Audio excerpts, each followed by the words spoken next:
അതിരൂക്ഷമായ സൈബർ ആക്രമണമാണ് പ്രതിപക്ഷ നേതാവ് വി.ഡി. സതീശനെതിരെ കഴിഞ്ഞ കുറച്ച് ദിവസങ്ങളായി കോൺഗ്രസ് പ്രവർത്തകരുടെ ഭാഗത്തു നിന്ന് ഉയരുന്നത്. രാഹുൽ മാങ്കൂട്ടത്തിനെതിരെ ഉയർന്ന ലൈംഗികാരോപണത്തിൽ നടപടിയെടുക്കുകയും പാർട്ടി അച്ചടക്കം ശക്തമാക്കുകയും ചെയ്തതിന് പിന്നാലെയാണ് നേതൃത്വത്തിനെതിരെ, വിശേഷിച്ച് സതീശനെതിരെ തന്നെ സൈബർ ഇടങ്ങളിൽ അണികൾ തിരിയുന്നത്.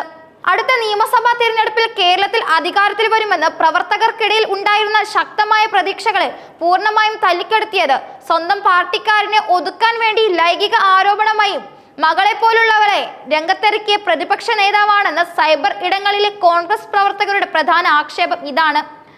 പാർട്ടിക്ക് സാധ്യതകൾ ഏറെ ഉണ്ടായിരുന്ന ഒരു ഘട്ടത്തിൽ രാഷ്ട്രീയ എതിരാളികളെ നേരിടുന്നതിന് പകരം സ്വന്തം വീട്ടിൽ തന്നെ സ്വയം തീ കൊളുത്തിയെന്ന വികാരമാണ് അണികൾ പങ്കുവയ്ക്കുന്നത്.